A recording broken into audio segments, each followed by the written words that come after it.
Hi, hello, I'm Liz and I'm from Ostara Studio.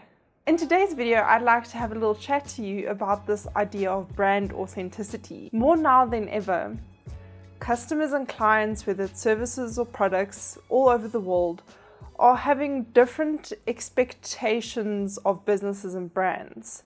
The way people are thinking about consumption and consumerism in general is changing. People are expecting more from brands. They're expecting a level of transparency. They're expecting a level of commitment from brands specific to consumerism and what it's doing to the world. And although they aren't always making purchasing decisions according to exactly what they want the world to look like, they do expect brands to bring that change forth. So an example of this, for instance, would be expecting brands to be more environmentally friendly, to use less plastic, to have ethical business practices when it comes to supply chain management, like in the fashion industry. And with that comes this idea that brands need to be more authentic, need to be more real. And I think that's a very relevant conversation to be having, specifically when we're looking at service-based providers. So yes, there's the product world, but more so than not, people are connecting with the service providers that they're connecting with because of that service provider's authenticity, because of what they can bring specifically that's unique to them, that just feels like them and not someone else. And as someone who is a brand strategist who works in the world of curating brands and brand messaging and brand visuals, I'm really curious about this balance between curation and authenticity and what it really means to be authentic when you are a business.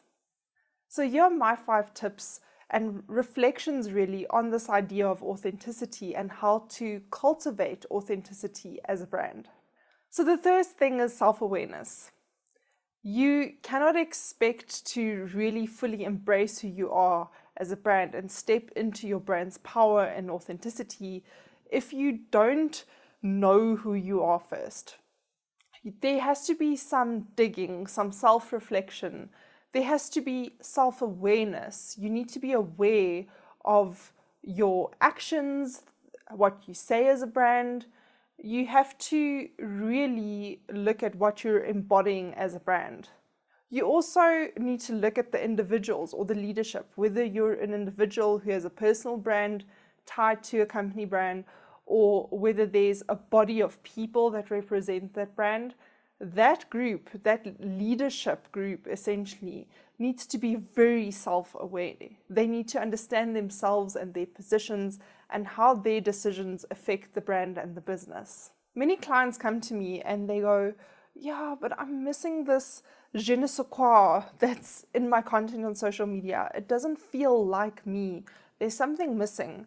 It's often because they need to go dig deeper and bring the individual closer to the brand and marry those two in terms of authenticity.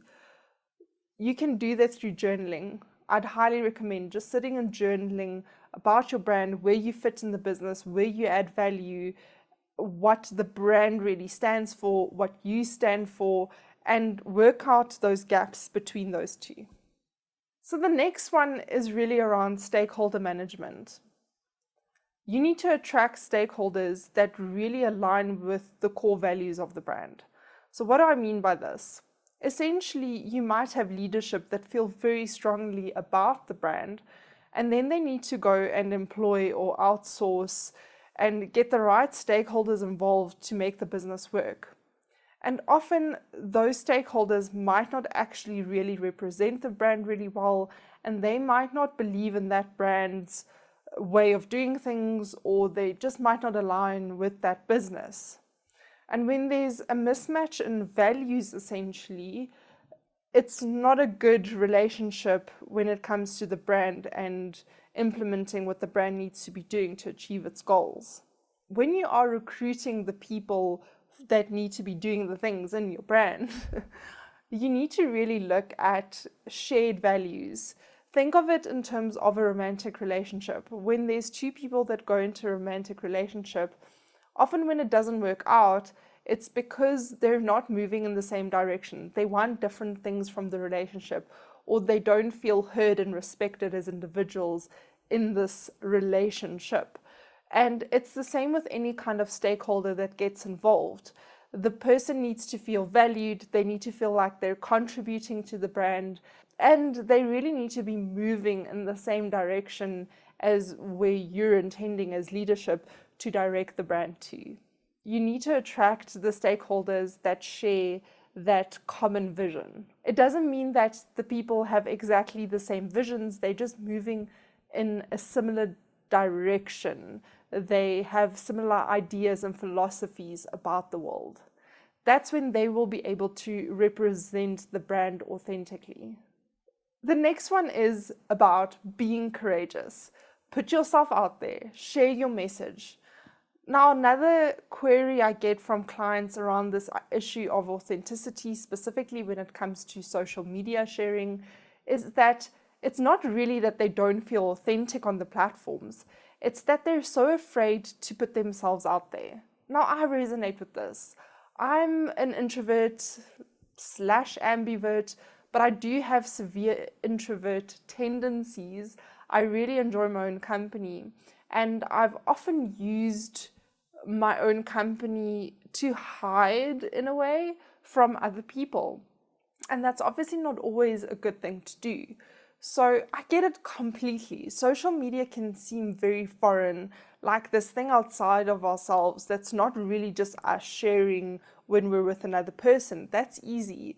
But when there's a person and there's us and there's this device in the middle and this platform in the middle that needs to facilitate this connection, it all adds to the overwhelm of not sharing. Now, being courageous, being brave, it's not easy. If you're courageous, you're actually moving out of your comfort zone and you're going for something new. So don't be afraid to put yourself out there. It needs to come from a place of heart and passion and what you really love doing. And as long as that's there, that's authenticity. It will sometimes feel awkward putting yourself out there. I haven't created a YouTube video in a really long time. So this is also feeling a little bit out of my comfort zone again. I need to practice again how to do this. But I know that the messages I'm sharing, it's coming from the heart. It's because I really want to help.